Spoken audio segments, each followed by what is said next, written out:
What's up, folks? Back with another reaction, back with some more Kim Wilde. Once again, big shout out to Mark. We're returning to her 1981 self-titled album. And the next song is 26580 with dashes in between. At least here in the States, it's not long enough to be a phone number. It is the same number of numbers which is featured in our zip codes, but I don't quite know what to make of it, and ultimately I imagine if it does have a specific relevance, it might be to the UK, and thus might be different from the way we quantify or designate things with numbers. So I'll just have to see what I can catch on a first listen. This is Kim Wilde, the track is 26580, and again there are dashes between those numbers. Oh, we got some ska?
I would try to do my own version of that laugh. So yes, I think it was a phone number, and there's a lot of comedy here. But first, let's just comment on the I guess second wave of ska stylings, which is to say this is early 80s, and you know, I know groups like Madness and the Specials, I think this was when they were doing their thing.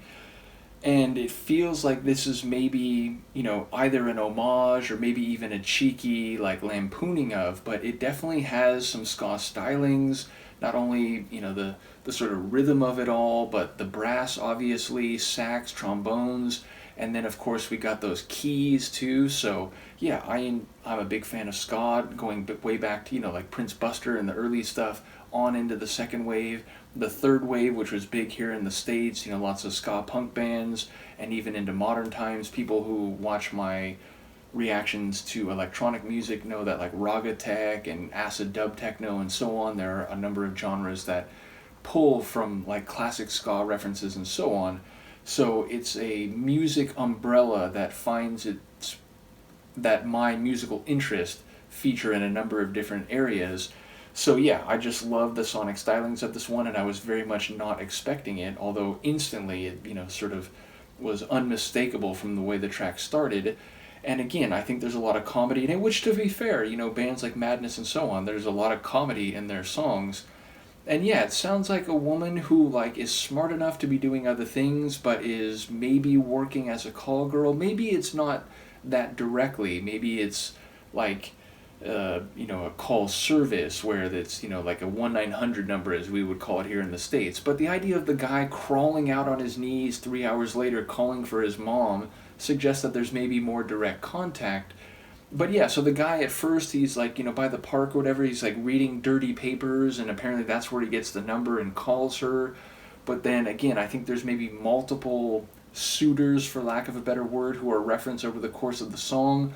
And she seems to like, she wants to live in this part of town, which maybe it's upscale, maybe it's more affluent, and that's the way that she's earning or compiling her wealth to live the life that she wants to live. But it sounds again like she doesn't have to do this, so maybe there's an active choice here. And it sounds like she's not being exploited so much as like maybe even dominating the people who are calling this number. And I love that recurrent refrain, the idea like, if you want to know me, call the number and you'll see what it's all about. So yeah, just a funny tune, a swanky ska tune, very enjoyable saxophone and brass more generally. So yeah, an unexpected one, but a fun one. Let me know what you think, and I will see you next time.